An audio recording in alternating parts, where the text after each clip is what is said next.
Hi, Sean Huckster here again. Welcome down the Mighty Max rabbit hole. Today we do the last two that I have of the Series 2 horror heads. I've done two already, I'm doing these two now, and the next four I'm never going to see because they're ridiculously expensive, and unless someone sends them to me, I'm not going to be able to review them. But let's take these two up. So what we have here today is Mighty Max Tangles with Lockjaw and Mighty Max Survives Corpus. So let's start with Lockjaw and we'll do the story first. So Max teleports into a deserted shack belonging to Lockjaw. He wonders who owns the tools inside, such as a rope, pitchfork, stuff.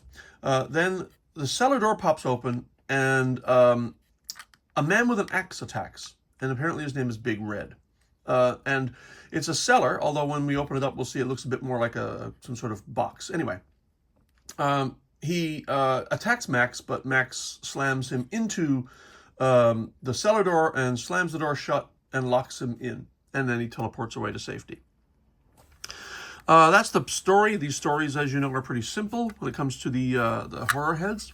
But now this is Lockjaw, and I'm going to do Lockjaw and Corpus together for what reason do you think? They're just two heads with metal platings and things stuck to them. In retrospect, I might have done this one with Axeman, because you'll see why in a minute. So, as with every Max set, some part of the interior is part of the exterior, and in this case, it's this lock right here. This lock, you see this face just is banded with metal bars, almost like the Man in the Iron Mask kind of. It's very much and you see the hinge here. Somebody has locked his face in with this torture device, and we don't know who and we don't know why, and we never will. The story's not telling us.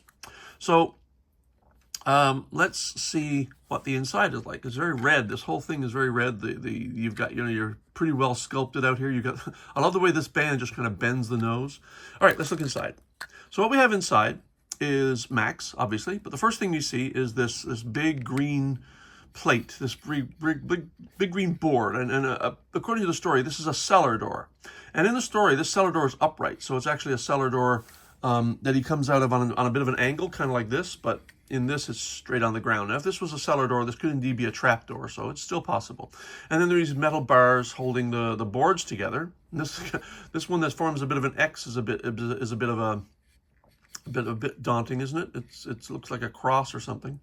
Now, another part of the interior that forms the exterior is this eye here. This eye is part of the exterior, but this eye is part of the interior, and that is a skull sitting on top of the cellar door, similar to a previous set as well, Axeman, I believe it was. This skull is once again cracked open and there's a big hole on top. And you'll notice there's an axe protruding out through. So the axe is kind of cutting its way through the door. Now, in the story, Max locks Big Red inside the cellar and locks him up. So I think this is kind of after Max has arrived. And he uses his axe to break out, but we don't see that in the story. Anyway, so here's your Max, and it's a typical Series 2 Max. I happen to have the one with a wrench, so I'm going to put him aside for a moment.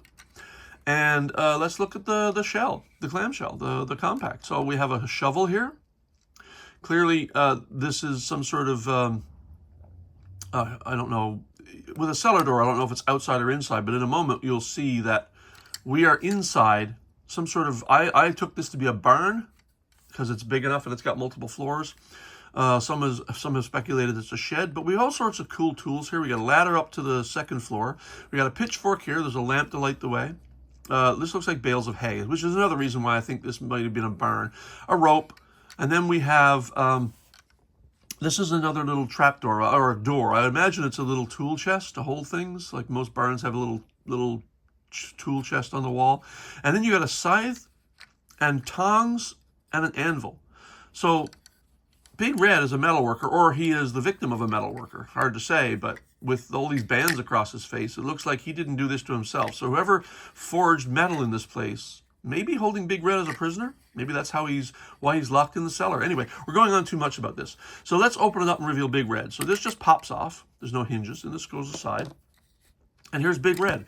Now you'll notice Big Red certainly is the character in the masks. Again, it's another case where the character is inside the playset. They don't all do that, but And Big Red is wielding a massive axe, which is why I should have probably done this one with the Axeman, because the Axeman, for some reason, is wielding a chainsaw. Seems to me that should have been the other way around. He could have been holding a chainsaw, and Axeman could have been holding a big axe. But anyway, nitpicking. The details are quite striking, well sculpted. It's very red. It's very kind of orangey red.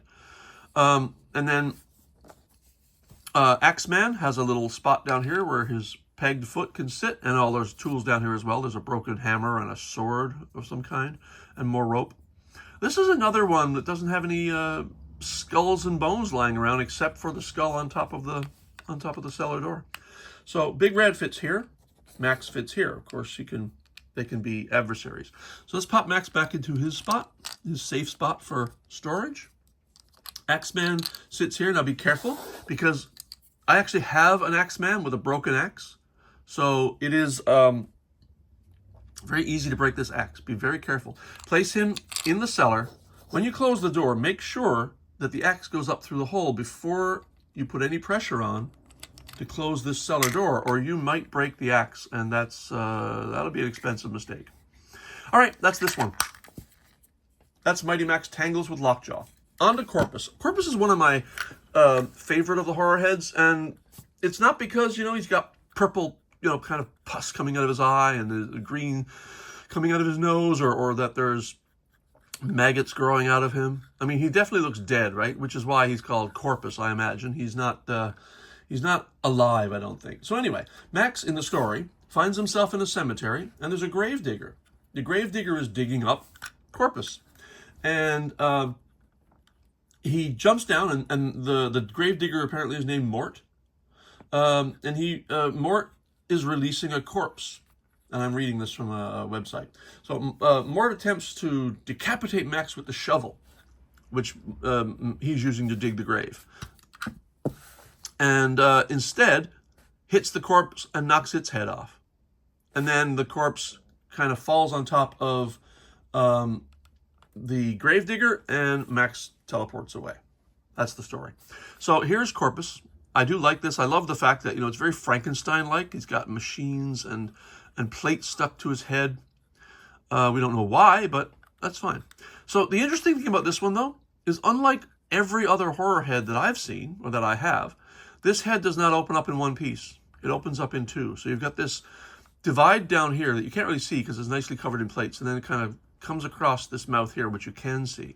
And so the clasp is on the right, or on the right facing any person, on our left, which is interesting. So we lift up the clasp, we undo the clasp, and then the head swings upward.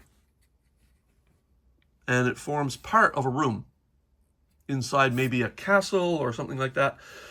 We assume then that the grave is near a castle or some sort of stone building.